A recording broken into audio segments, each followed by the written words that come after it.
Need to lock your app on Samsung device? Then here's how you can do it.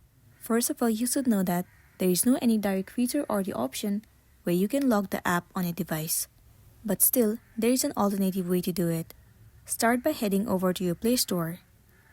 In the search bar, search for App Lock.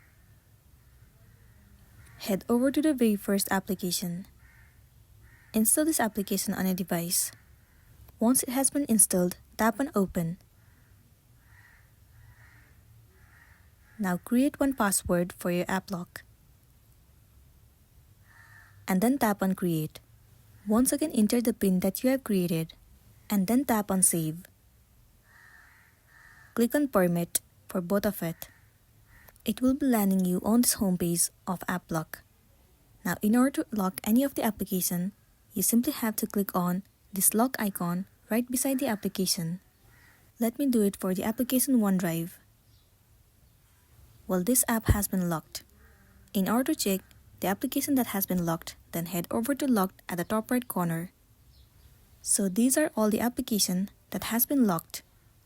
If you want to check it out, go back and head over to any of the app. And there you can see that you will need to enter the PIN in order to open the application. So that's the wrap for this video. If it helped you, give it a like and check out our next tutorial. Thank you.